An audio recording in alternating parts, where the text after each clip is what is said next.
Theorem 6.1 BPT basic proportionality theorem और Thales theorem भी इसे कहा जाता है। If a line is drawn parallel to one side of a triangle, अगर एक लाइन डी हम बीसी के पैरेलल खींचते हैं to intersect the other two sides in distinct point, जो कि ए बी को डी पर और ए सी को ई पर इंटरसेक्ट करती है। तो ये गिवन है। गिवन क्या है कि अ ट्राइंगल ABC, ABC एक ट्राइंगल है, DE parallel to BC given है, और क्या करती है, विच इंटरसेक्ट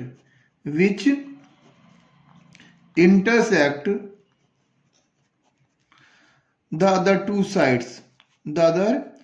टू साइड्स कौन कौन सी, AB in D and AC in E। ये गिवन है कि AB को D पर और AC को E पर, D जो है पैरेलल ऑफ BC है वो इंटरसेक्ट करती है। अब बेटा जी ये तो आपका गिवन हो गया। टू प्रूव क्या करना बेटा, to prove the other two sides are divided in the same ratio, यानी कि ए बी और ए सी को सेम रेशियो में डिवाइड कर रहे हैं, means A D upon B D equal to A E upon E C.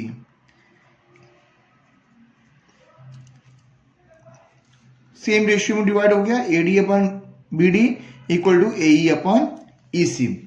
अब हम थोड़ा सा कंस्ट्रक्शन करेंगे। कंस्ट्रक्शन क्या करेंगे बेटा जी, देखते हैं। ज्वाइन करेंगे किसको, बीई को, join BE and CD, BE और सीडी को ज्वाइन करेंगे। इसके साथ ही हम क्या करेंगे, अब देख पा रहे होंगे ट्रायंगल एडीई है।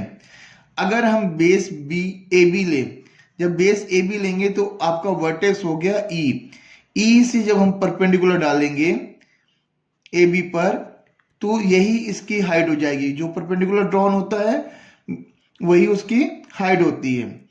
अब आप यहां पे देखिए, एक तो आपका ए डी ई है, यहां से परपेंडिकुलर ड्रॉ किया, ये हाइट हो गया। दूसरा आपका इसको हम इंक्रीज करते हैं और ये देखिए ट्राइंगल जो है, ये ट्राइंगल जो आपका बन रहा है ये ऑब्ट्यूज ट्राइंगल बन रहा है। तो ऑब्ट्यूज ट्राइंगल का जो हाइट है, जो परपेंडिकुलर ड्रॉन करेंगे वो ट्राइंगल के बाहर, सपोज दैट कि ये आपका एक ट्राइंगल है, इस ट्राइंगल की हाइट हम परपेंडिकुलर ड्रॉ करेंगे तो बनेगी सेम। अगर ये राइट एंगल ट्राइंगल हो जाता है तो इसकी हाइट ये हो जाएगी। अगर इसी की जगह पे हम अगर ऑब्ट्यूज ट्राइंगल कर दें तो यहाँ पे जो परपेंडिकुलर ड्रॉन होगा वो इस ट्राइंगल के बाहर होगा, इसीलिए इस ट्राइंगल के बाहर यानी सेम ई एन जो है परपेंडिकुलर ड्रॉन हो रहा है बीडीई के लिए भी, और बीडीई के लिए यही सेम हाइट भी हो जाएगी। तो कॉमन हाइट मिल गई आपको ए डी ई के लिए और बी डी ई के लिए, जो कि बेस ए बी पर है। ठीक इसी तरीके से सेकेंड टाइम में हम जो ट्राइंगल लेंगे वो ट्राइंगल लेंगे ए डी ई कॉमन है दोनों तरफ, लेकिन इसका बेस अब हम ए सी लेंगे। ए डी ई कॉमन हो गया ट्राइंगल, लेकिन बेस हम इसका ए सी लेंगे। जब बेस ए सी लेंगे तो इस वर्टेक्स से जब हम परपेंडिकुलर ड्रॉ करेंगे तो अब इसका डीएम जो है वो हाइट हो जाएगी। और सेम जैसे कि इस ट्राइंगल की हाइट ये ई एन सेम थी, ऐसे ही डी सी ई की सेम हाइट डीएम हो जाएगी ए डी ई के साथ, ए सी बेस के साथ। तो हम चलते हैं बेटा प्रूफ पे।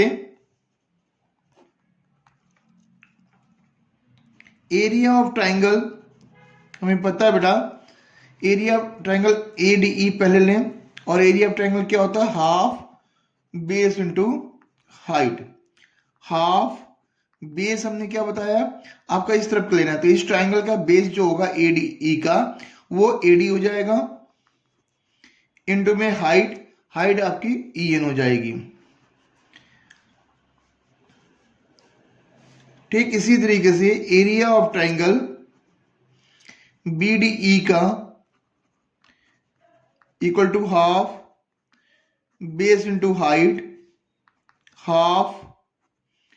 अब BDE का जो बेस होगा वो BD होगा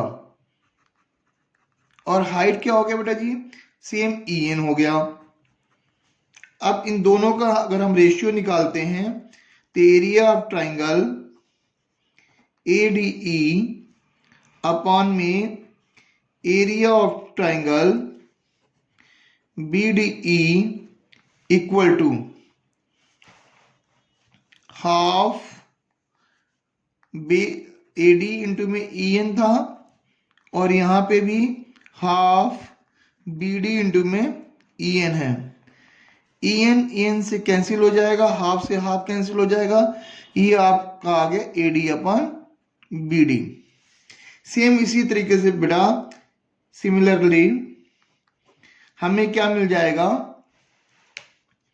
area of triangle ADE upon area of triangle ADE upon में एरिया ऑफ ट्राइंगल CDE। दोनों के लिए कॉमन DM जो हो जाएगा वो हाइट हो जाएगी। तो बेटा एरिया ऑफ ट्राइंगल DCE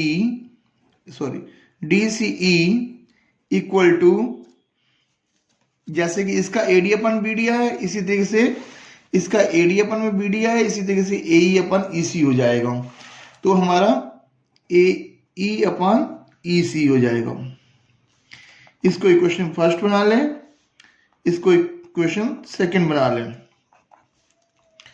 अब हम यहां पे देख पा रहे हैं कि area of triangle AD area of triangle AD दोनों में सेम है, तो AD और AE जो है इक्वल हो गए। Area of triangle BDE area of triangle DCE दोनों ये ट्रायंगल डिफरेंट है। जब दोनों ट्रायंगल डिफरेंट है तो इनका एरिया इक्वल हो नहीं सकता, इसलिए इक्वल हो नहीं सकते हैं। अब इनको इक्वल करने के लिए हम क्या करेंगे, इनको इक्वल करने के लिए आप देखें बेटा, ये दोनों ट्रायंगल जो हैं, ये ट्रायंगल और ये ट्रायंगल सेम बेस DE पर बना है, सेम बेस DE पर बना है और between the same parallel lines DE and BC बना है। तो जब सेम बेस और between the same parallel lines triangle बने होते हैं तो वो एरिया में इक्वल होते हैं। इस तरीके से एरिया ऑफ ट्रायंगल BDE और area of triangle DCE equal हो जाएंगे। तो यहां पे हम लिखेंगे, यहां पे हम नोट डाउन करेंगे, क्या नोट डाउन करेंगे बेटा, कि triangle BDE and triangle DCE are on the same base, same base कौन सा, DE, and between the same parallel lines, same parallel lines DE and BC. Therefore, area of triangle BDE equal to area of triangle DCE। इसको third बना लीजिए। अब इन दोनों का भी area क्या हो गया, सेम हो गया, तो BD इक्वल टू EC भी हो जाएगा। Therefore, from equation 1, 2 and 3 we can say AD upon BD equal to AD upon BD equal to AE upon EC। That's it, done।